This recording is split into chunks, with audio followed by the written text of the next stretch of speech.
Hello and welcome to the show. Today's episode is all about fashion. I'm really excited because I could use some lessons here at Streetwear from some of the best designers in the fashion industry. My first guest is an Army veteran who created her own line of clothing when she couldn't find clothing that fit her personal style. And listen, that was just a few years ago, and now some of the biggest stars love her couture designs. We're talking about Beyonce, Megan Thee Stallion, Cardi B, Nelly, Ashanti, just to name a few. Please welcome the creator of Alani Taylor, Timeekah Murph. Murphy, how you doing? I'm good. We know everybody here in Atlanta calls you Murph. Yes.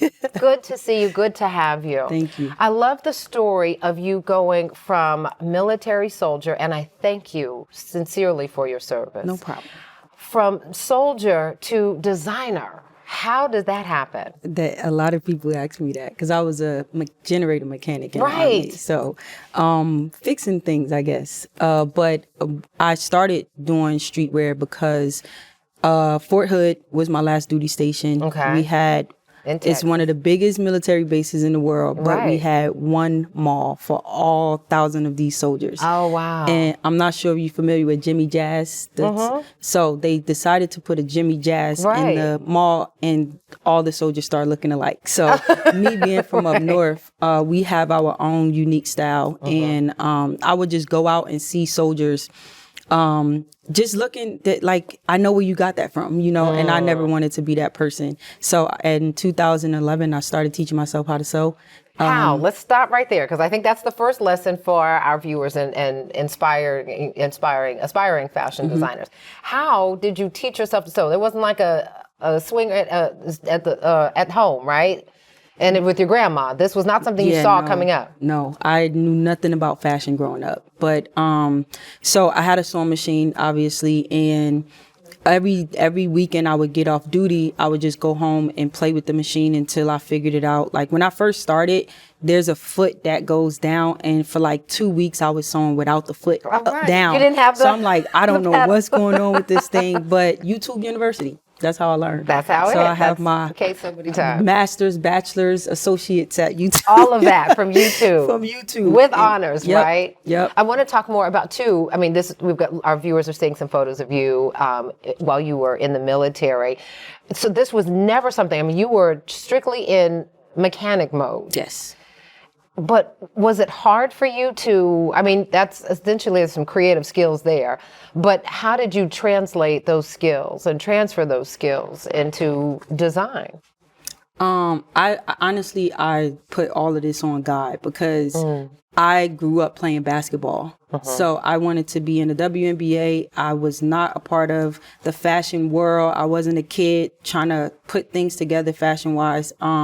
In 2002 or 2003, I got a brain injury from playing basketball, and I was supposed to go to Duke University, and it kind of ruined my basketball career. Wow. And Sounds like a concussion? Yes, I had a severe concussion, lost my memory, had to learn stuff over again. Wow. And so when I went into the military, like I went in the Army angry, first of all, because that was one of the reasons going, because I couldn't fathom like what had happened. Like my career was just gone. Right. And I think from that point, I had to learn things differently. So I'm a visionary person. Like I can't maintain information like the average person. So, wow. The way he shifted, like how I had to go through life is what I would kind of put all the responsibility on how I became the type of designer I am, because just the things that I see, I can't really explain it or why I would do this way or whatever. So it is the gift from God. It is a gift from God. Let's talk about how this gift turns into a couture line that is highly sought after. I mean, Paris Fashion Week. This is in context now. We're just talking 2016. You have done a lot in a short amount of time. Right. Talk about how you did this. Social media, really. Social media is a big help for a lot of designers now. And I should point out Alani Taylor. That's the line is named after your daughter. Yes, in 2016, I named the brand after my daughter, Alani Taylor. And the reason, because I was doing streetwear strictly just before then. And then when I named the brand after her, I knew that her name was like so elegant that I had to shift. So I shifted my aesthetic of fashion based off of my daughter's name. And I started doing high fashion couture at that time, but I was in love with streetwear. Like, this is how I look every day. And so I managed to bridge the gap between the two and just do it my way. Like, so how did you bridge the gap though from social media to Beyonce to Cardi B? I mean, because it still takes something to get those eyes to your designs. What is your advice for, sort of making those types of connections? Honestly, so a lot of people come to me just based off of my reputation. So whenever I deal with any type of client or just a person in general throughout the world, like, I try to leave the mark of like, this person, this is a dope person, and I go above and beyond for people.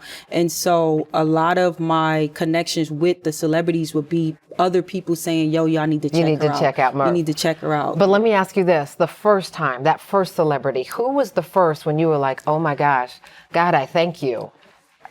Tiffany Haddish, I believe, was my first celebrity that I dressed, but the God I thank you was Beyonce. Right. Because Beyonce is what changed my brand. Like, that's when people really started saying, who is this person? So when we did Lion King, and how that became about is I actually stopped doing Alani Taylor, and I partnered with this girl named Brittany, and we started doing Deviant LaVie. And that's when we started doing the couture ropes and everything that they would see, like the wearable art where we was making clothes out of ropes. That's what kind of got us in the door. And when I walked away from Deviant, people already knew who I was from doing Deviant. I gotcha. And that's where it was just like, okay, well, we know that this person can do this. And I started the credibility was already there. The trust was there, and the work was there on social media for everyone to see, and other celebrities start seeing it. Yeah. And it spread like wildfire, clearly. Okay, now, Murph, I really thought I was doing something. They said, we're doing streetwear tomorrow. My producer was like, you got to come, zippers or something. I thought I pulled off something close to streetwear with my kind of conservative auntie style. It's cute. It's I think we can jazz it up a little bit. Okay, how are we going to jazz this up? Because I heard you brought something for me. I got something for you. What you got? And it's perfect because you have on all black. So okay, all right. This is we mix things together, And streetwear is for how you want it to look. Okay. But we're gonna go how Murph wanted it to look on. Okay, I wanted to go how Murph wants it to look too. Wow, just turn you straight into streetwear, just like quick. That. Yep. When I move, you move. I love it. Oh my God. So describe. because I never would have thought like cheetah print or a leopard with just solids and brights. It's not mixy matchy. It is mixy matchy. It's not matchy made anymore. So I like to take fabrics that the fashion industry would probably say they shouldn't go together and do it, because I'm a rebel in fashion and I like to do what I want.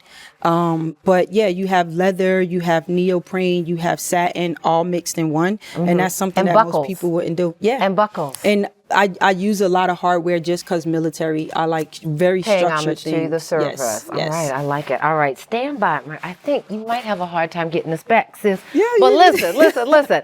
After the break, you're going to meet a gentleman who got hit by the fashion bug when he was just a kid. You're going to meet designer Ziggy Felton and hear how he went from being a one-man band to styling some of the most popular hip-hop stars in the country. It is another amazing designer story. We'll be right back.